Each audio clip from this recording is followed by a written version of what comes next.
네, 한 차례 상승 랠리를 펼쳤던 저 PBR주들 최근 들어서는 등락을 거듭하고 있습니다. 하지만 정부의 의지가 강하고 진심인 만큼 중장기적인 호흡으로 지속적으로 관심을 놓자라는 의견들이 많은데요. 그래서 저 PBR 이 수혜주를 찾아라 탑 15으로 특집 이어가도록 하겠습니다. 네, 단지 낮은 PBR뿐만이 아니라 결국에는 이 정부의 밸류업 지원 방안에 앞으로 부응할 만한 종목들을 또 선별해야 할 시간이 아닌가 싶습니다. 이 시간 도움 말씀 주실 분들입니다. 김성훈 MHB 인베스트 이사, 류민수 유한타증권 부장 자리해 모셨습니다. 어서 오세요. 안녕하세요. 네, 과연 저 PBR 유망주 어떤 종목들이 순위에 올랐을지 궁금한데요. 바로 15위부터 11위까지 보고 오도록 하겠습니다. 종목센터 나와주세요. 네, 종목센터입니다. 앞으로 주목해야 할 저 PBR 유망주로는 어떤 기업들이 이름을 올리고 있을지 15위부터 열어보도록 하겠습니다. 네, 15위 보겠습니다. 네, 15위 열어보겠습니다. 15위는 태웅입니다. 네, 자유단조체로 풍력과 산업기계, 플랜트나 자유 수요 산업의 핵심 부품을 공급하는 기업인데요. 지난해 개별 기준 영업이익 395억 원을 기록해 전년 대비 무려 1249%가 증가했습니다. 작년 실적 기준 PBR은 약 0.6배 수준으로 증권가에서는 10여 년 만에 업황 호조 국면을 맞아 향후 실적 호조에 따른 지속적인 기업 가치 재평가가 기대된다고 분석하고 있습니다. 15위는 태웅이 이름을 올렸습니다. 14위도 열어보겠습니다. 14위는 메리츠 금융지주입니다. 컨퍼런스 콜에서 동사는 자사주의 기대 수익률과 배당 수익률 10%를 제시하면서 이중 주주에게 더 유리한 방식으로 주주 환원 정책을 이어나갈 것으로 발표했는데요. 꾸준히 자사주를 매입할 의지를 보이고 있는 메리츠 금융지주는 최근 밸류업 정책 취지에 부합하다는 평가를 받고 있습니다. 14위에 이름을 올렸습니다. 13위 보겠습니다. 13위는 포스코 홀딩스입니다. 올해 계단식 실적 회복이 예상되고 있는데요. 본업인 철강의 경우 여전히 쉽지 않은 환경이 예상되고 있지만 증권가에서는 분기 실적과 2차 전지, 전기차 시장에 대한 기대감도 바닥을 확인했다며 올해는 이익 흐름보다는 신규 사업 부문에 대한 내러티브나 주주가치 제고 정책 등의 주가의 향방을 결정할 것이라고 전망하고 있습니다. 13위는 포스코 홀딩스입니다. 12위도 열어보겠습니다. 12위는 신세계입니다. 기업 밸류업 프로그램 기대감에 지난 3주 사이 17%가량 상승세를 보여왔지만 여전히 기업 가치가 저평가받고 있다고 분석되고 있는데요. 증권가에서는 업황 개선만 이루어진다면 실적 개선폭이 크게 나타날 것으로 전망했습니다. 12위는 신세계가 랭크했습니다. 11위 열어볼까요? 11위는 HD 현대입니다. 증권가에서는 HD현대의 분기 배당과 높은 배당 수익률에 주목하고 있는데요. 주주 환원의 적극적인 지주사 중 하나이기 때문에 자회사들의 수익성 증가에 따른 배당 상향 가능성도 예상되고 있습니다. 11위는 HD현대가 차지했습니다. 저 PBR 유망주 15위부터 11위까지 살펴봤습니다. 네, 탑 15 안에서 이제 15위부터 차근차근 진단 들어보도록 하겠습니다. 15위는 태웅이 차지했습니다.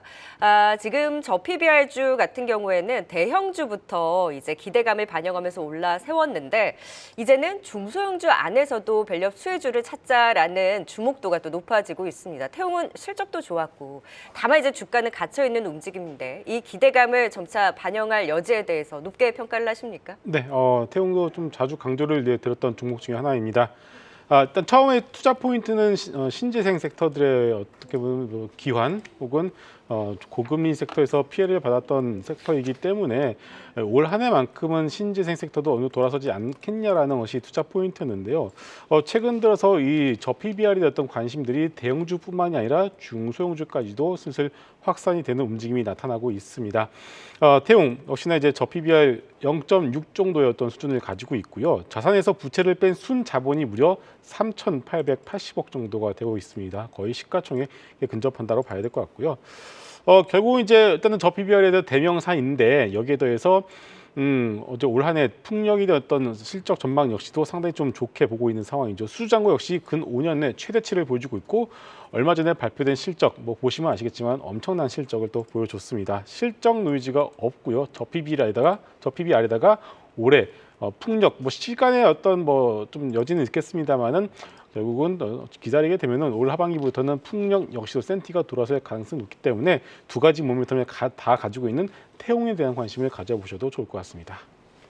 네, 태웅에 대해서 살펴봤고요. 계속해서 14위에 알아보도록 하겠습니다. 메리츠 금융지주입니다. 이 메리츠 금융지주 이 밸류업 프로그램 발표 이전부터 이 밸류업 모범생이라는 이 별명까지 붙였습니다. 이 ROE 같은 경우는 업계 최고 수준이면서 주가도 흔들림 없이 계속 오르고 있는데 메리츠 금융지주 이 밸류업 모범생이라고 불리는 이유 어디서 찾을 수 있나요? 예, 말씀하셨듯이 대부분의 증권가에서 밸류업의 모범 사례로 일컬고 있고요. 밸류업의 뭐 표상이라고까지 이렇게 극찬하는 곳들이 많아요. 그래서 작년도 이제 기주 총주주 환원액, 이게 총주주 환원액이라면 하면 그 주주한테 환원한 거에 나누기 이제 총 주식수거든요. 그래서 이 환원율이 상당히 높으면 역시나 어떤 배당이나 이런 부분들에 대해서 우호적이다 이렇게 보시면 될 것 같은데 1조 원대로 주주 환원 성향 51%를 실현했거든요. 그래서 절대적 환원율로만 보면은 50% 이상이라 뭐 금융주 지주 중에서는 최고다라고 볼 수가 있습니다. 물론 이제 OECD 기준에 비하면은 아직까지 뭐 OECD 기준이 한번 70-80% 되기 때문에 아직도 우리나라는 갈 길이 멀다 뭐 이런 부분이 있지만 아무튼 경영진이 어떤 이런 자본 비율 관리 방안, 자사주 매입 기준 이런 거에 대해서 시장과 계속적으로 소통하고 있는 모습이 상당히 또 고무적이다 이렇게 보시면 될 것 같아요. 그래서 투자자들이 어떻게 보면 예측 가능한 범주 가이드라인 안에서 동사를 투자할 수 있는 어떤 그런 어떤 운신의 폭이 있다 이렇게 보시면 될 것 같아요. 그래서 이 이유 중에 가장 큰 이유가 이제 대주주인 조정호 회장이 이제 승계는 없다라고 얘기하면서 일단은 상속세 부담에서 좀 벗어난 모습 이런 부분이 가장 큰 것 같습니다. 근데 여기서 제가 몇 가지 조금 첨언을 하자면 이거 상당히 중요한 부분이라 제가 좀 첨언을 해보면 밸류업 프로그램이라는 게 결국은 이제 자사주 매입, 소각, 배당 이런 걸로 주주 환원율 증가를 하고 이런 걸로 인해서 주가 상승을 기대하는 부분 이런 게 이제 포인트지 않습니까? 근데 우리나라 기업 대부분이 이제 대주주가 이제 두 가지 부분 때문에 이 부분에 대해서는 맞닿지 않아 하는 부분이 있어요. 그러니까 뭐냐 하면 먼저 일본 같은 경우는 우리나라의 기업 구조하고 좀 다르죠. 이제 예를 들면 금융회사라든지 아니면 뭐 연기금 같은 공적 연금들이 대부분을 좀 소유하고 있는데 우리나라 같은 경우는 오너 위주의 어떤 지분 구조를 많이 갖고 있기 때문에 이런 어떤 밸류업이 성공한 일본하고는 구조적으로 좀 다른 부분이 있어요. 이 부분을 해결하기 위해서 두 가지가 필요한 것 같은데 하나는 이 메리츠 금융지주를 설명하다 보니까 이게 말씀을 드려보는 겁니다. 그래서 하나는 이제 원래 자사주라는 것이 이제 대주주가 어떤 지배력 강화 이런 걸로 좀 쓰이는 부분이거든요. 근데 이런 것들이 소각이 되면 결국 경영권 악화라는 부분도 수반되는 부분이기 때문에 좀 꺼려할 수 있는 부분이기 때문에 이 부분에 대한 제도 개선이 좀 필요하다. 뭐 일명 뭐 포지션 피리라든지 차등 의결권 이런 것들이 좀 뭐 대표적인 사례일 수 있겠네요. 이런 부분 또 하나고 또 하나는 상속세 문제입니다. 상속세 수준은 또 우리나라가 OECD 수준이 또 거의 최고 수준입니다. 한 60% 가까이 되는데 이게 1세대, 2세대, 3세대까지 승계가 되면은 100%의 지분율을 보유하고 있더라도 결과적으로 3세대는 16%밖에 못 가져가거든요. 그래서 상당히 좀 꺼려지는 부분이에요. 그래서 인위적으로 주가를 상속이나 증여세 부담 때문에 주가를 누르는 게 아니냐 이런 의혹까지 제기되는 부분이 많기 때문에 이런 부분도 법 개정에 대한 부분이 필요하다. 자녀 승계라는 부분에 대해서 무조건 해라 이렇게 하지 말라라고 할 수는 없는 부분이기 때문에 이런 부분은 어쩔 수 없이 조금 정부에서 차후적으로 계속적으로 구체화되는 부분이 나와야 되지 않을까라고 생각을 하고 있습니다. 네, 메리츠 금융지주 좋은 움직임을 보여왔고 역시나 유망주로서 주목할 만하다. 또 자세하게 모범 사례이다 보니 또 짚어주셨어요. 자, 이번엔 13위입니다. 포스코홀딩스. 사실 다른 지주사들이 강하게 올랐던 거에 비해서는 상대적으로 다소 좀 소외되긴 했었는데 그런 전반적인 분위기를 보면 최근에 핵심 광물도 가격이 바닥을 찍지 않았나 하는 기대감도 확산이 되고 있으니까 이런 부분들과 맞물려서 기대를 조금 더 키울 수 있을까요? 네. 포스코홀딩스 올해 좀 길게 봤을 때는 안정적으로 가져가 볼 수 있는 2차 전지 대장주 중에 하나라고 좀 보고 있습니다. 물론 현재 주가는 좀 갇혀 있는 게 사실이죠. 잘 아시다시피 풀 밸류체인 2차 전지 관련된 모든 것들을 다 가지고 있는 상황입니다. 리튬, 니켈, 전구체, 양극재까지, 즉 자원, 원료, 소재 이 모든 것을 다 수직 계열화를 완성을 시켜 놓은 상황이죠. 올 초에 있었던 이 실적 컨퍼런스 콜을 통해서 우리가 확인을 해볼 수 있었던 것은 2024년 올해 리튬 사업 부분에서 드디어 실적이 나온다는 것을 확인을 할 수가 있었습니다. 여기에 대해서 최근에 리튬 가격이 반등을 좀 보여주고 있습니다. 중국 정부 역시도 리튬의 어떤 공급에 대한 조절의 의지를 좀 보여주고 있는 상황이죠. 여기에 더해서 미국에 상장된 대표적인 리튬 관련 기업인 앨범알의 주가 흐름들이 조금은 바닥을 다지고 올라온 것도 우리가 확인을 해볼 수가 있겠습니다. 여기 대해서 IRA, CRMA 등 비중국 배터리 광물에 대한 글로벌리 어떤 좀 견제 움직임은 여전히 변한 것이 없는 사실이죠. 그렇기 때문에 2차 전지였던 펀더멘탈은 이제는 바닥을 찍고 돌아설 가능성이 높다라고 먼저 말씀드리겠고요. 오늘 특집이 저 PBR 특집 아니겠습니까? 이제 포스코홀딩스 PBR이 0.6에서 0.7 사이에서 거래가 되고 있습니다. PBR 1배가 67만 원 수준인데요. 저 PBR의 대명사라고 봐도 무방할 것 같습니다. 여기에 더해서 얼마 전에 새로운 회장님이 취임을 하셨습니다. 이 포스코홀딩스는 잘 아시다시피 이제 뭐 아무래도 정부에서 이 회장 취임 관련된 부분들을 어느 정도는 관여를 하는 것으로 알고 있는데요. 결국은 정부의 저 PBR 정책과 맞물려서 조만간 포스코홀딩스도 적극적 주주 환원 정책이 나올 가능성이 높다라고 볼 수가 있겠습니다. 아직은 안 나오고 있습니다만 그게 나오게 된다면 시장은 좀 빠르게 이 부분을 주가에 반영을 할 것으로 보고 있습니다. 네, 새로운 회장 체제로 인한 기대감 올 한해 조금 중장기적인 안목에서 바라보자 포스코 홀딩스 살펴봤습니다. 계속해서 12위 이 신세계 또 살펴보도록 하겠습니다. 최근 한 달 사이에 한 20% 가까이 올랐어요. 뭐 시장에서는 펀더멘털보다는 아무래도 이 주주 환원 때문에 오른 기대감이 없지 않아 있다 이런 이야기도 나오고 있는데 어쨌든 좀 중장기적으로 봤었을 때는 여전히 저평가다라는 말이 나오고 있어요. 신세계 좀 포인트 어떻게 잡아볼 수 있을까요? 예, 유통 쪽도 뭐 저 PBR 관련주들이 많죠. 그래서 유통 같은 경우는 대부분 오프라인 판매 업체들이에요. 그래서 유형 자산 규모는 크지만 구조적으로 밸류는 상단은 좀 막혀 있는. 그래서 이제 주가 상승폭도 역시 제한적인 게 계속 이어졌거든요. 뭐 아울러 뭐 경기 흐름과의 연관 속에서도 뭐 가계 소비 축소 여력 이런 부분 때문에 역시 그러니까 그런 부분이 이제 매크로 불확실성, 실적에 대한 부담감 이런 것도 주가 하락폭이 컸던 부분은 맞습니다. 그리고 이런 국면 속에서 주가 하락이 컸는데도 불구하고 이제 PBR 이제 그런 부분 때문에 지금 0.4배거든요. 동사도. 근데 이런 어떤 저평가 국면에서도 쉽게 이제 투자자들이 이제 이쪽에는 이제 쉽게 노크를 못하는 상황이죠. 그래서 뭐 실적을 보면 면세점은 여전히 좀 어려운 상황이고요. 그다음 백화점은 생각보다는 또 선방한 모습 이렇게 좀 나와 있거든요. 그리고 백화점 같은 경우는 수익성 개선에 올해 좀 초점을 맞출 것으로 좀 보이고 면세점 부분은 업황 개선이 이제 전제 조건이 담아야 되겠지만 일단 만약에 개선이 된다면 그 폭은 조금 생각보다 클 수 있겠다 이렇게 좀 생각을 하고 있습니다.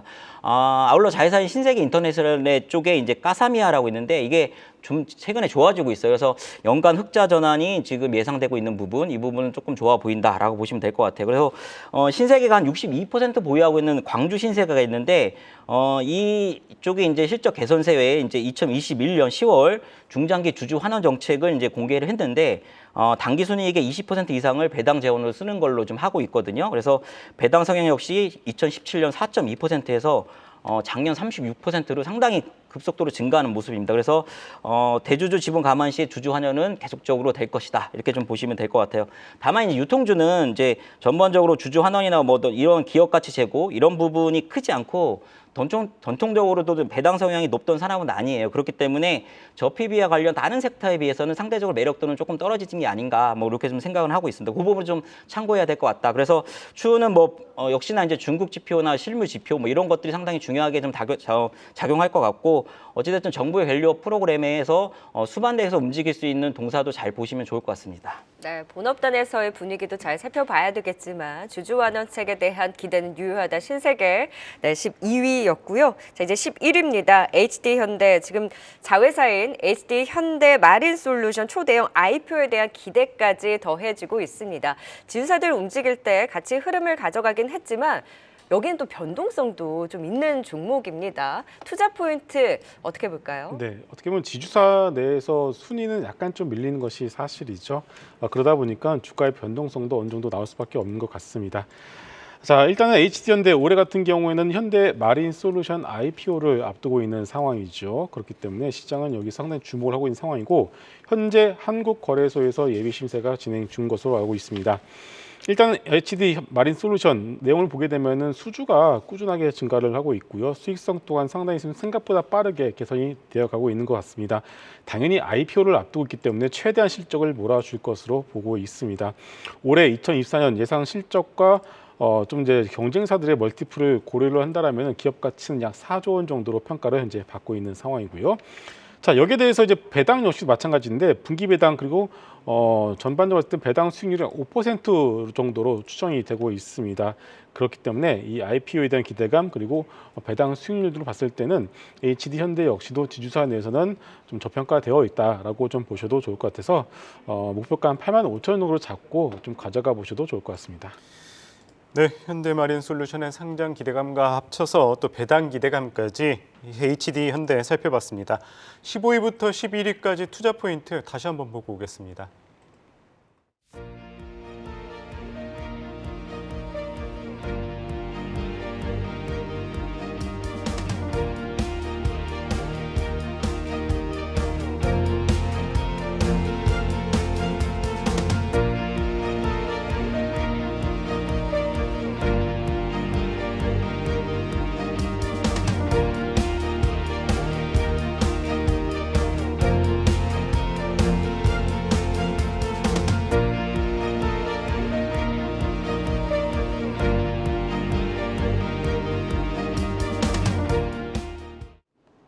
네, 종목센터입니다. 이어서 10위 열어보겠습니다. 10위는 CJ E&M입니다. 최근 2년간 실적 악화의 주요 요인이었던 자회사 티빙과 피프스 시즌이 실적 개선에 기여하면서 지난해 4분기 조기 흑자 전환에 성공하고 실적 턴어라운드가 본격화되고 있음을 알렸습니다. 올해 연간 영업이익도 흑자 전환할 것으로 예상되고 있는데요. 또 CJ그룹이 지속적으로 계열사의 배당 성향을 늘리고 있는 점도 긍정적으로 분석되고 있습니다. 10위는 CJ E&M이 이름을 올렸습니다. 9위도 열어보겠습니다. 9위는 롯데지주입니다. 이미 지주 회사 중 가장 높은 별도 배당 성향을 보이고 있는 기업인데요. 롯데케미칼의 턴어라운드, 롯데쇼핑의 단기 순이익 전환 등 주요 자회사들의 실적 개선을 통한 브랜드 로열티나 배당 수입으로 지주 회사의 현금 흐름이 개선되고 있습니다. 9위는 롯데지주가 랭크했습니다. 이어서 8위 보겠습니다. 8위는 현대 GF홀딩스입니다. 2월 8일 실적 발표 이후 시가 배당률 5.3%, 주당 200원의 현금 배당을 공시했는데요. 증권가에서는 현대 그린푸드, 현대 리바트, 현대 에버다임 등 우량한 자회사를 통해서 지속적인 성장이 기대돼 향후 실적 모멘텀이 매우 양호하다고 분석하고 있습니다. 8위는 현대 GF홀딩스입니다. 7위 열어보겠습니다. 7위는 KB금융입니다. 지난해 4분기 세후 약 1조 원의 대규모 비용 발생에도 불구하고 연간 4조 6,400억 원대 순이익을 기록해 전년 대비 11.5% 증가한 사상 최고치를 기록했는데요. 증권가에서는 KB금융이 은행업종 내 주주 환원율이 최상위권 수치를 보이고 있는 데다 올해 이익 증가와 함께 추가적인 주주 환원 정책을 실행할 여력이 높다고 분석하고 있습니다. 7위는 KB금융입니다. 6위 열어보겠습니다. 6위는 삼성물산입니다. 최근 보유 중인 자사주 3분의 1, 시가 1조 원 규모의 자사주 소각을 확정했고 2026년까지 전량 소각할 일정도 구체화하면서 주주가치 제고에 대한 시장의 기대감도 높아지고 있습니다. 지난해 전 사업 부문의 수익성 개선에 더해서 올해도 견조한 실적 성장이 예상되고 있어 증권가에서도 목표 주가를 줄상향하고 있는데요. 6위는 삼성물산이 랭크했습니다. 10위부터 6위까지 살펴봤습니다. 네, 10위는 대표 콘텐츠 주죠. 이 CJ E&M입니다. 지난해 4분기 깜짝 실적을 발표하고요. 올해도 역시나 이 실적 개선 기대감 충분한 상황입니다. 다만 이 티빙과 웨이브의 합병이 조금 지지부진한 상황인데 CJ E&M 좀 어떻게 바라보면 좋을까요? 사실 CJ E&M은 지난해 이제 대부분 단기 손실이어가지고 배당을 제가 이게 진행 못하는 걸로 알고 있어요. 그래서 뭐 못 벌었으니까 뭐 진행을 못했죠. 그래서 CJ 모기업 같은 기업 같은 경우는 뭐 배당을 계속적으로 꾸준히 늘려가는 모습인데 뭐 아무튼 그렇지만 지난 3분기 흑자 전환 이후에 턴어라운드 신호탄이 계속적으로 쏘고 있거든요. 4분기 실적 상당히 좋았어요. 이익 규모가 더욱 확대됐고 이 턴어라운드 기조가 더욱 선명해지고 있다. 이렇게 좀 보시면 될 것 같아요. 그래서 동사 역시 이제 저 PBR이죠. 어떻게 보면 PBR이 0.5배대인데 제가 왠지 CJ E&M을 왜 또 말씀을 드리냐면 대부분 이제 우리가 저 PBR 관련주나 밸류 프로그램에서 이제 대부분 종목들이 코스피 종목이에요. 근데 코스닥 종목에서도 분명히 어떤 동기 유인이라든지 수혜 업종, 수혜 종목들이 분명히 탄생할 가능성이 높기 때문에 동사가 그 중에 가장 돋보이고 유력한 종목이 아닌가라고 좀 생각을 하고 있어요. 그래서 전반적으로 음악 부분의 라이브 콘서트 확대라는 부분도 실적이 견인했고 그 다음에 뭐 실적 악화의 주 원인이었던 피프스 시즌에 파업 종료됐고요. 그다음에 티빙도 지금 최근에 흐름이 좋습니다. 이런 부분, 이런 어떤 주된 호조 영향이 수익의 정상화로 가는 밑거름이 지금 차곡차곡 쌓아져 가고 있다라고 보시면 될 것 같습니다. 최근 이제 글로벌 OTT 업체들을 보면은 광고의 요금제 도입, 그다음에 뭐 요금제 가격 인상, 그다음에 계정 공유 단속 이런 부분이 있는데 그럼에도 불구하고 지금 가입자 수가 좀 증가하고 있거든요. 근데 이것 때문에 또 수익성 증가도 되고요. 이런 부분이 어떤 OTT 업체에서도 지금 성공 방정식이 지금 돼가고 있는 상황이거든요. 티빙 역시 지금 따라가고 있습니다. 그래서 최근에 요금제 개편을 했고요. 3월에 광고 요금제 도입 예정 이런 것도 있고 최근에 그럼에도 불구하고 이런 어떻게 보면은 좀 부담스러운 부분인데 최근에 가입자 수가 지금 400만 명을 넘어갔거든요. 그래서 올해 회사는 이제 연말까지 한 500만 명 정도 예상을 하고 있는데 그렇게 되면 이쪽 티빙도 BEP가 넘어서게 되거든요. 손익 구조가 이런 부분이 상당히 좀 좋아 보인다라고 보시면 될 것 같은데 단 하나 이제 티빙하고 웨이브 합병 문제인데 이 부분은 결국은 뭐 합병은 될 것 같습니다. 결국 될 수밖에 없는 구조고요. 지금 상황이 국내 OTT 업체 입장에서는 그렇겠지만 일단은 난항은 예상되는 거고 여기 또 주주 구성이 또 여러 가지 얽혀 있어요. 그렇기 때문에 그런 부분 한번 체크하면서 대응해 보시는 게 좋을 것 같습니다. 네, 자 이어서 9위는 롯데 지주입니다. 지주사들이 순위에 꽤 많이 올라와 있습니다. 역시 기대감을 가져가는 지주사 내에서 롯데 지주 9위를 차지한 만큼 매력도가 좀 높습니까? 네. 롯데 지주도 이제 그동안 좀 잘 안 봤었던 지주사 아니었겠습니까? 그런데 저PBR 정책들이 나오게 되면서 롯데 지주까지도 좀 시야가 확대가 되는 것 같습니다. 일단은 뭐 신성장 사업과 기존 산업의 좀 턴어라운드를 좀 기대를 해보고 있는 상황이고요. 신성장 쪽에서는 롯데바이오로직스에 주목을 하고 있습니다. 2023년이죠. 1월에 미국 BMS 공장 인수를 통해서 롯데바이오로직스가 설립이 되었고요. 2023년 3분기 누적 순이익이 약 487억으로 이제 상당히 좋은 실적을 보여주고 있는 상황입니다. 올해 같은 경우에도 지금 BMS 외에 좀 추가 신규 고객사를 확보를 하려고 노력을 하고 있는 상황이고요. 이제 그러다 보니까 롯데 지주에 있어서는 신성장 핵심 자회사로 자리매김을 하고 있습니다. 올해 3월 송도 메가플랜트 1공장 착공을 지금 예정을 하고 있고요. 내년 말에 완공이 된다면은 2027년부터는 정상적으로 가동을 할 것으로 보고 있기 때문에 잠깐 좀 시장이 좋아진다라면은 2026년 이후에 어떤 실적을 좀 끌어다가 쓸 가능성도 높다라고 보고 있습니다.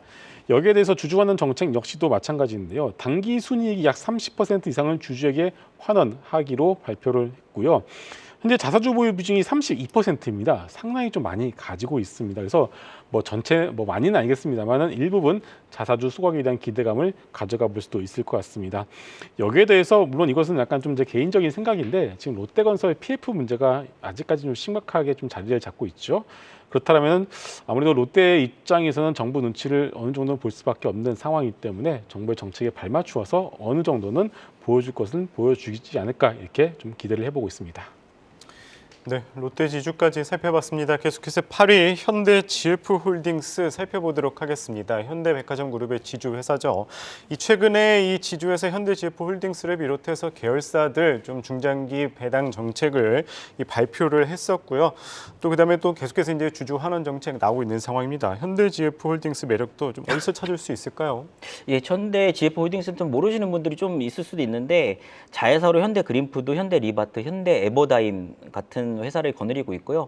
비상장 자회사도 꽤 됩니다. 그리고 지분법 평가 기업으로는 이제 속한 기업인 뭐 현대홈쇼핑이라든지 현대백화점, 그다음에 현대이지웰, 대원강업 이런 회사도 갖고 있거든요. 그래서 주로 이제 현대백화점 그룹에 성장하고 이제 걔를 같이 하고 있다라고 보시면 될 것 같습니다. 그래서 지주사 전환 이후에 현대백화점 그룹 전체 계열사 성장성이 지금 부각되는 시점은 맞고요.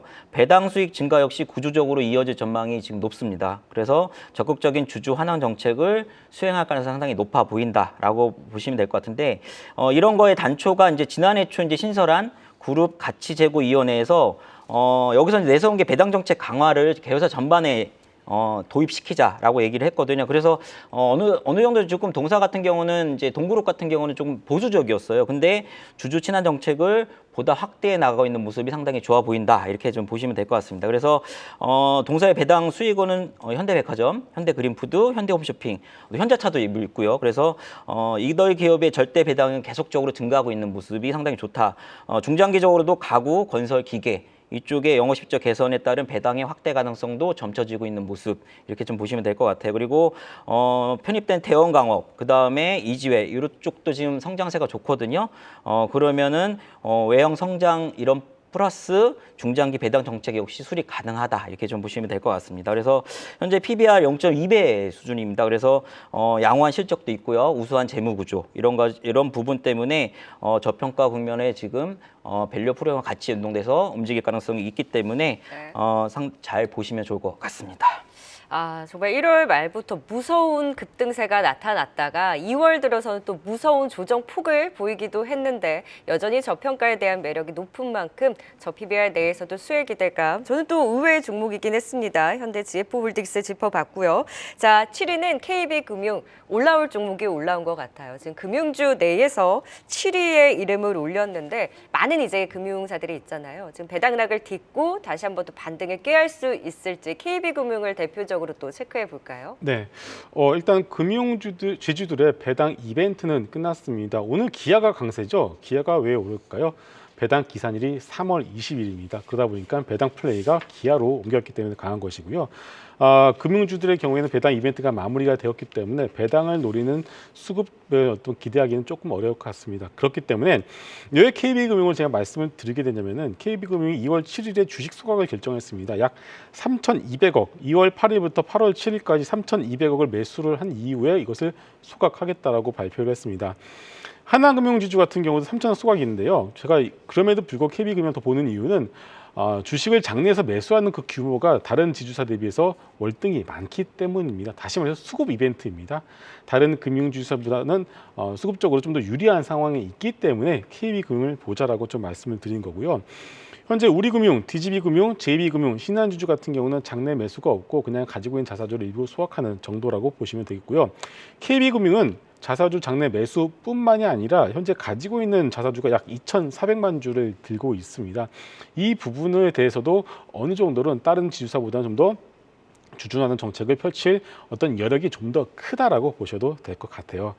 대신에 이제 금융주에 대해서 제가 하나 더 첨언을 드리고 싶은 것은 뭐냐면 배당에 대한 기대감을 너무 크게 가져가시면 안 될 것 같습니다. 왜냐하면은 단적인 예로 KB금융 같은 경우는 외국인 지분율이 상당히 높죠. 그러면은 배당을 확대를 한다는 것은 국부 유출에 해당이 될 수가 있습니다. 그래서 이 금융 지주사들에서는 너무 큰 어떻게 보면 주둔하는 정책, 배당 정책을 기대라는 것은 조금 무리다라고 다시 한번 정리하겠습니다.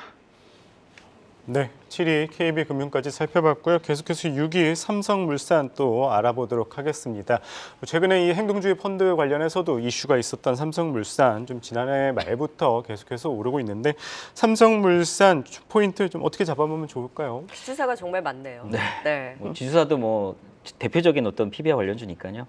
삼성물산 같은 일단은 지난 1년간 대기업 기사에 보면은 자사주 소각 금액이 전반적으로 증가해서 이제 2022년 대비 작년도에 2배 이상 증가했다고 하더라고요. 근데 그 중에 동사가 일정 규모, 그러니까 780만 주 속하면 1등을 차지했다는 기사를 좀 본 적이 있는데, 동사 같은 경우는 아무래도 이제 삼성전자 같은 캡티브 이쪽의 중심의 건설, 그 다음에 증설 진행 중인 바이오 쪽, 이거 두 축으로 좀 하고 있고요.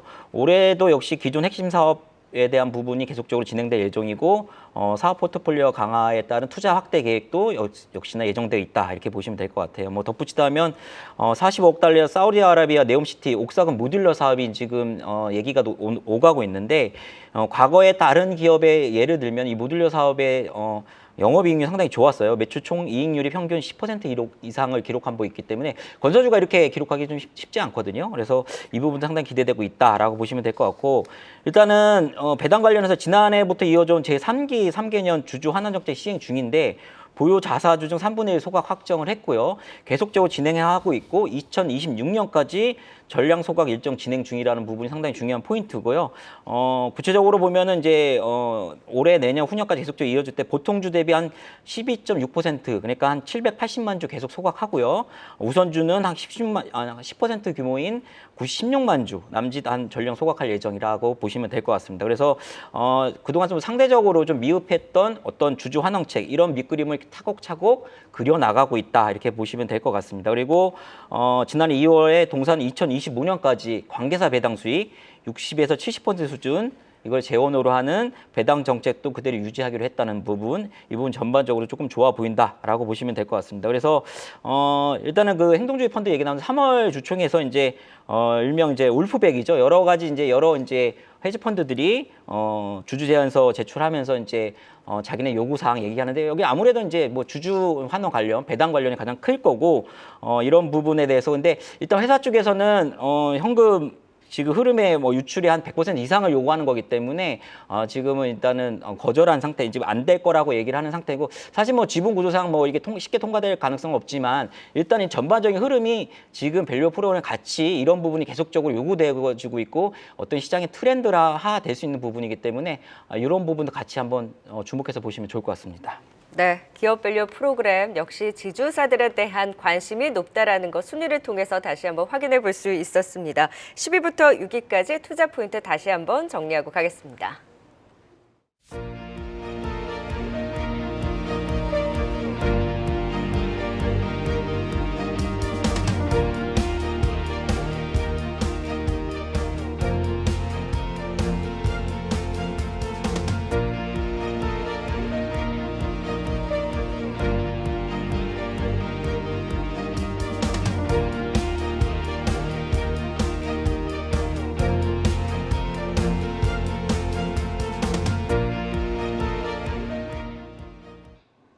네, 종목센터입니다. 이어서 5위 열어보겠습니다.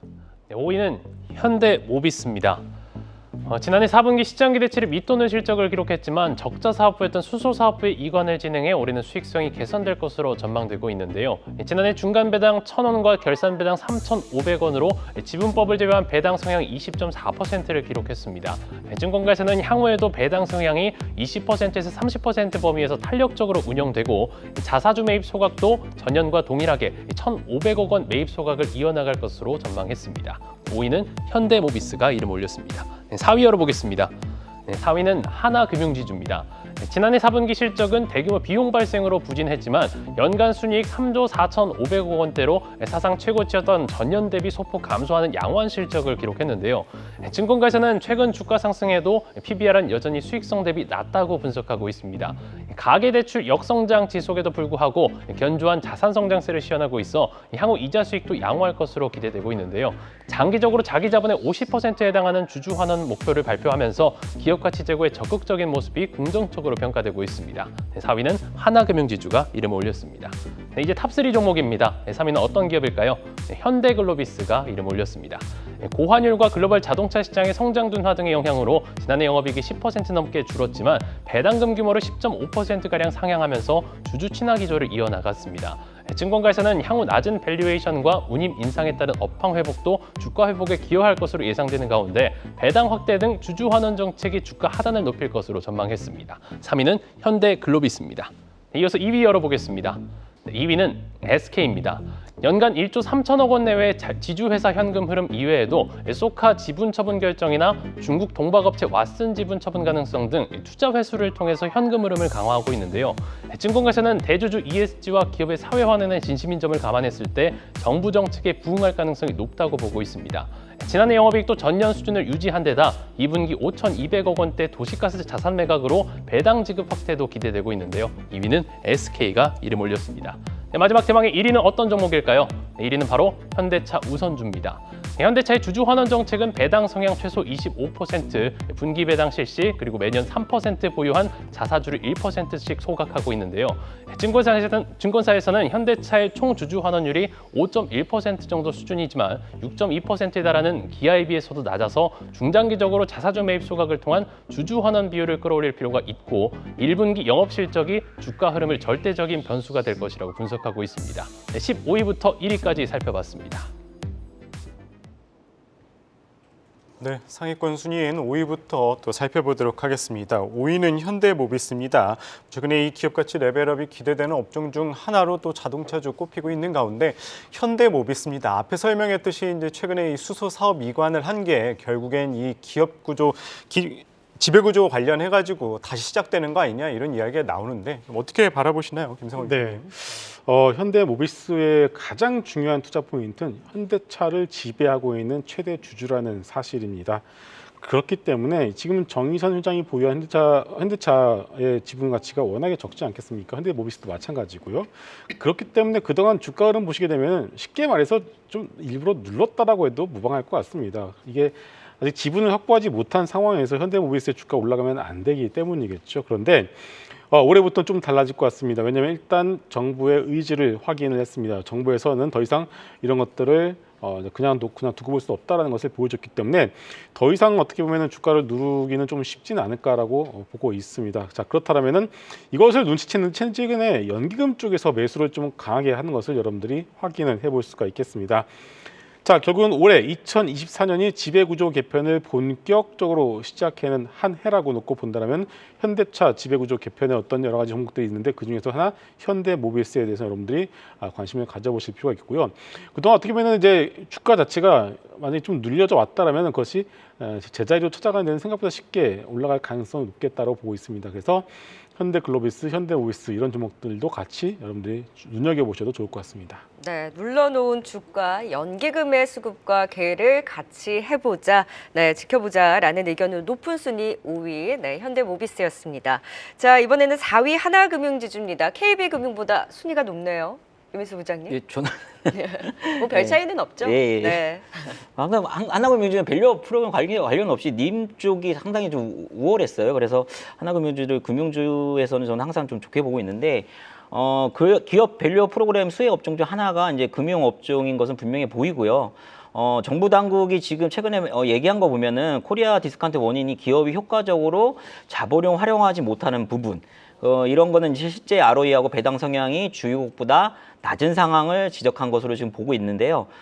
이 부분은 금융주에게 특히나 좀 적합하다라고 볼 수 있어요. 왜냐하면 규제 자본 비율을 이제 상회하는 여력을 보유했음에도 불구하고 자본 정책이, 그러니까 정책이 자유롭지 못한다는 점 때문에 은행주의 어떤 고질적인 밸류에이션 디스카운트 요인, 이 부분은 맥이 같이 있는 부분이기 때문에 은행지주는 이제 탄력적인 자사 정책 이미 실행하고 있고요. 다른 금융 섹터에 비해 주주 환원을 확대할 수 있는 능력과 의지를 겸비했고 환원 체계보다 전형적인 태도이기에 은행지주의 어떤 리레이팅은 당연하다라고 좀 보실 수가 있을 것 같습니다. 그래서 동사 같은 경우도 PBR 0.4배입니다. 그리고 자사주 매입 소각 등으로 총 주주 환원율이 27%에서 33%로 상승하고 있고 향후에도 자사주 매입, 그다음에 배당에서도 주주 환원율 상승이 계속적으로 기대되고 있다라는 부분.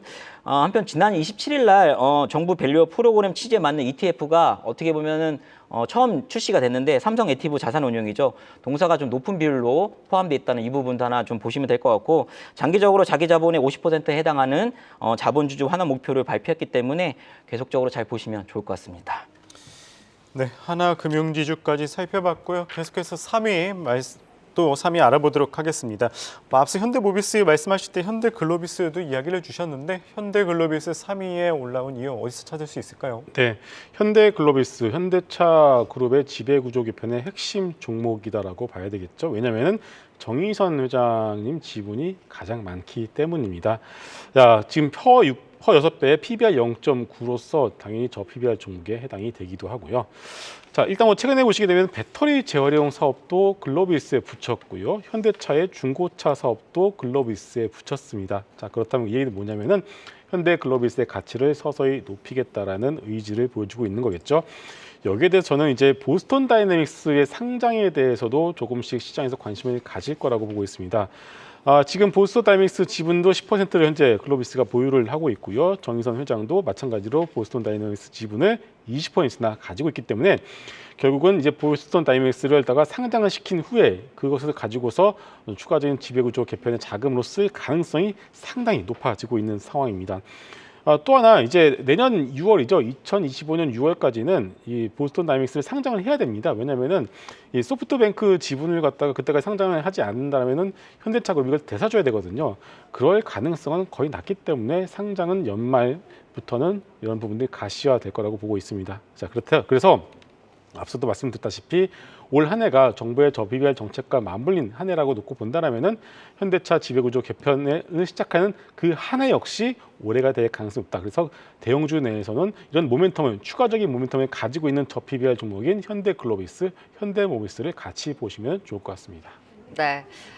현대차 그룹이 상위 순위권에는 대거 올라왔다라는 부분이 굉장히 특징적이네요. 3위 현대글로비스 짚어봤고요. 이제 2위는 SK그룹의 지주사 SK입니다. 지금 지주사들이 순위 꽤 많이 올라왔는데 지금 순위는 2위지만 지주사 중에서는 1등이거든요. 내가 지주사를 남아보겠다라고 한다면 SK를 1순위로 두고 봐도 된다라고 해석을 해도 되나요? 네, 뭐 회장님이 5년 전인가요? 한 10만 원 이상 얘기를 하셨기 때문에 10만 원이니까 얼마죠?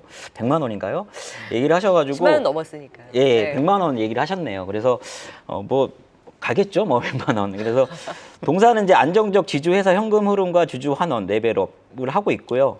4대 성장, 신성장 포트폴리오 강화 이런 부분도 있어가지고 밸류 프로그램 수혜를 받고 있는 주가 흐름을 유지하고 있다. 시장에서 그렇게 보고 있는 거예요.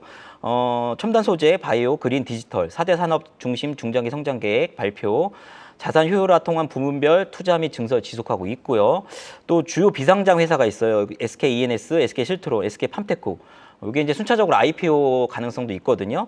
이렇게 되면은 이제 투자형 지주 회사의 어떤 선순환 구조에 대한 부분도 맥이 닿아 있다. 이렇게 좀 보시면 될 것 같아요. 그래서 연간 1조 3천억 내외의 지주 회사 현금 흐름 외에도 소카 지분 결정, 투자 기업, 투자 회수한 게 있거든요. 그래서 요를 통해서 현금으로 더 강화하고 있는 부분도 좋아 보인다라고 보시면 될 것 같고, 이런 전반적인 거를 바탕으로 2022년부터 자사주 취득분 연간 1% 이상 소각 진행 중입니다. 상당히 좋아 보입니다. 그래서 동사는 이제 그 동안에 이제 양적 투자에 이제 집중 투자했는데.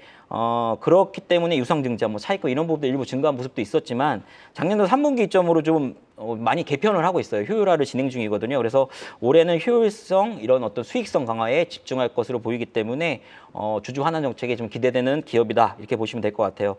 정리해 보면은 주요 상장회사는 SK 이노베이션의 어떤 실적 리스크 부분은 좀 있어요. 이런 부분 조금은 부담감이 있지만 주요 비상장 회사 모멘텀, 실적 모멘텀 계속되고 있고요. 그다음에 2025년까지 매년 1% 자사주 매입 계획 및 소각 가능성 상당히 좋아 보인다. 이렇기 때문에 저는 탑 5, 탑 2, 탑 1으로 봐도 무방하다. 이렇게 좀 생각을 하고 있습니다.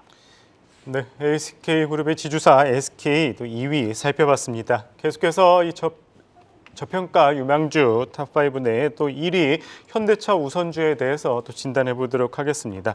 다른 기업들 우선주와 비교를 했었을 때 계류율 측면에서 또 현대차 우선주 긍정적으로 말씀해 주셨는데 현대차 우선주 1위를 꼽은 이유 어디서 찾을 수 있을까요? 네, 저 PBR 관련 주가 처음 얘기가 나왔을 때부터 현대차 우선주를 계속 원픽으로 강조를 드리고 있습니다. 현대차 그룹, KB금융 등 어제 흐름 보시게 되면은 주요 배당을 받는 기업들의 배당락이 있었잖아요. 그런데 그 배당락에 대한 부분들을 하루 만에 다 말아 올리는 것도 우리가 확인을 해볼 수가 있었습니다. 물론 금융위원회에서 이제 봤겠죠. 지금 뭐 언론의 평가가 이거 맹탕 아니냐라는 얘기가 나오다 보니까 상장 폐지라는 단어를 직접 언급을 이제 하시면서 시장으로 하여금 그만큼 정부의 의지가 있다는 것을 강조를 해주고 있습니다. 그 얘기가 나오자마자 바로 저PBR 종목들이 어제에 이어서 오늘도 조금 시세를 내어주고 있는 상황인데요. 자, 그럼에도 불구하고 그 안에서 현대차와 현대차 우선주를 탑픽으로 말씀을 드리는 이유는 일단은 맞습니다. 이제 현대차 그룹의 지배구조 개선과 결국은 개편과 관련이 있습니다.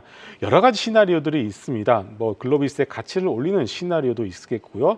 또 하나는 현대차의 본주의 가치를 올린 다음에, 즉 여기서 뭐 단적으로 얘기해서 여기서 뭐 주가를 뭐 따블을 보낸 다음에 그 보내게 되면은 그 현대차의 그 지분을 가지고 있는 정봉구 회장, 정인선 회장 그 일가들이 가지고 있는 지분 가치 역시도 올라가지 않겠습니까? 그럼 그 지분을 갖다가 기아가 가지고 있는 현대모비스 지분과 맞수합하는 그런 여러 가지 또 시나리오들이 가능하다라고 봐야 될 것 같습니다. 근데 물론 그 어느 것 하나 정해진 것은 없다는 것을 먼저 말씀을 드릴게요.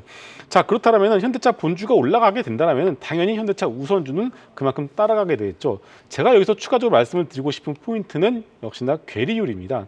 지금 삼성전자와 삼성전자 우선주의 괴리율이 약 80% 수준에 좀 근접해 있는데 더 이상 좁혀지지는 않고 있거든요. 그 얘기는 뭐냐면 현대차와 현대차 우선주의 괴리율 역시도 삼성전자 우선주, 삼성물산 우선주만큼의 괴리율만큼 좁혀질 가능성이 높다는 뜻입니다. 그래서 현대차 분주가 간다라면 그 최고의 수혜는 현대차 우선주가 받을 가능성이 높고 여기에 대해서 배당에 대한 메리트까지 더해지기 때문에 최고의 저PBR 종목이다라고 보시면 될 것 같습니다. 참 아이러니한 것이 저평가 저PBR이잖아요. 그런데 관련한 종목들이 사실 대형주를 중심으로 해서 단기간 또 너무 이제 기대감을 바짝 반영을 하면서 단기 급등한 종목들이 많다 보니 이게 중장기적인 시각으로 보자라고는 하지만 내가 들어갈까라고 고민을 했을 때는 사실 지금의 급등이 좀 부담스럽기도 하거든요. 그러면 이런 부분들을 감안을 했을 때 지금 상위 순위권 같은 경우도 꽤 많이 오른 종목들이 많아서 어떤 전략을 좀 유효할까요, 김성우 이사님? 네. 대형주입니다. 대형주이기 때문에 굳이 우리가 코스닥 중소형주를 매매를 하듯이 급하게 추격 매수를 하실 필요는 없는 것 같습니다. 이미 지난주부터 이번 주까지 흐름 보시게 되면 한번 조정의 흐름들이 나와주면서 매수의 기회를 충분히 줬기 때문이겠죠. 자, 그래서 제가 그 현대차 그룹주들을 먼저 말씀을 드리는 이유는 다른 저PBR 종목들의 경우에는 기껏 할 수 있는 것들이 배당을 확대하거나 아니면 여러 가지 주주하는 정책을 하는 것에서 그치겠지만 현대차 그룹의 경우에는 현대차의 지배 구조 개선 개편이라는 숙명을 앞두고 있는 상황이기 때문에 추가적인 모멘텀이 있다라는 것이겠죠. 그래서 좀 긴 호흡으로 올 한 해 내내 보시는 것이 맞을 것 같고요. 중간중간 뭐 매크로 이슈 때문이든 아니면 여러 가지 이슈 때문이든 중간중간 눌림목은 분명히 나올 수밖에 없기 때문에 지금 설사 없으시더라도 그냥 느긋하게 기다리시면 충분히 매수 기회를 줄 거라 보고 있습니다. 네, 저평가 유망주 1위 현대차 우선주까지 살펴봤습니다. 5위부터 1위까지 투자 포인트 다시 한번 짚고 가겠습니다.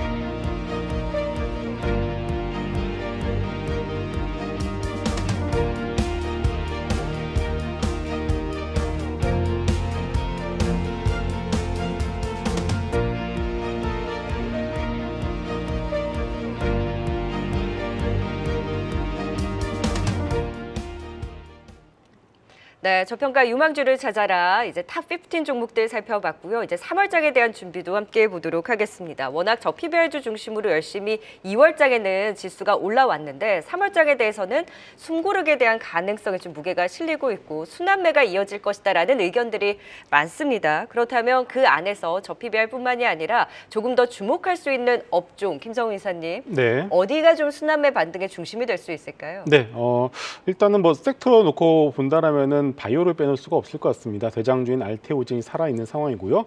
학회도 예정이 되어 있기 때문에 현재 저평가받고 있는 바이오에 대한 관심 꾸준히 가져보실 필요가 있겠고요. 또 하나는 5월 MSCI가 이제 다가오고 있습니다. 보통 이런 경우에는 3월 중순부터 4월 중순까지 약 한 달 정도의 MSCI 패시브가 기대되는 종목들에 대한 플레이가 가능하기 때문에 이것도 같이 놓고서 보시면 좋을 것 같습니다. 네. 또 3월 하면은 이제 주총 시즌이 다가오죠. 이 주총에서 이제 기업들 다양한 또 주주 환원 정책을 내세울 것 같은데 3월 투자 전략은 좀 어떻게 가져가면 좋을까요? 3월 일단 저는 이제 3월 4일 이제 양회에 열리잖아요. 중국이 큰 정치 회사 저기 일정이죠. 그래서 중국의 경기 판단 사실 이 부분보다는 부양 의지, 그러니까 부양 정책 이런 거에 대한 얘기들 물론 이제 양회 기간에는 잘 안 나와요. 이쪽이 그래서 양회가 끝난 다음에 아마 나올 텐데 이 부분에 대한 관심이 좀 집중될 수도 있고 내용에 따라서는 시클리카 업종이 일정 부분 반등을 모색할 수 있겠다. 이 부분 하나 하고 두 번째는 이제 또 3월 2일 날 발표될 예정인 수출 데이터죠. 여기서 이제 특히나 이제 반도체 쪽에 수출 회복세가 분명히 있을 건데 여기에 정도의 어떤 정도 이 부분을 감안해서 기존의 이제 AI 관련 쪽이 아니라 기존의 레거시 제품을 만드는 회사들에 대한 움직임도 한번 볼 필요는 있겠다라고 생각하고 전반적으로는 지수 자체는 크게 등락은 없을 것 같고요. 반도체 쪽이나 방금 말씀하셨던 학회 일정이 있는 바이오 이쪽 한번 잘 보시면 좋을 것 같습니다. 네, 3월달 순환매 속에 AI 반도체 역시 바이오에 대한 이벤트 기회는 놓치지 말자라는 의견을 주셨고요. 그러면 주총 시즌과 맞물려서 지금 우리가 저PBR주들 쭉 짚어보지 않았겠습니까? 그러면 3월장에도 저PBR주들이 계속해서 등락을 거듭하는 가운데 그래도 좀 부각될 수 있는 여지에 대해서는 김성희 이사님 긍정적으로 보십니까? 네, 물론입니다. 주총 시즌이기 때문에 그와 관련된 즉 회사가 좀 저평가가 너무 심하게 되는데 회사가 주가를 올리는 의지가 없는 몇몇 기업들이 있습니다. 물론 지금도 그런 기업들을 대상으로 해서 주주분들이 주주 행동주의를 표방을 하고 있는 기업들이 몇몇 개 있는데 아마 이번 주총 시즌은 정말 볼만할 것 같습니다. 그래서 이런 기업들도 여러분들이 잘 골라내서 보시면 좋을 것 같습니다.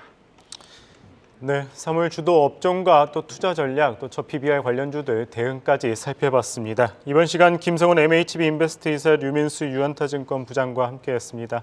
말씀 고맙습니다. 고맙습니다. 네, 특집 준비한 순서는 여기까지입니다. 시청해주신 여러분 고맙습니다.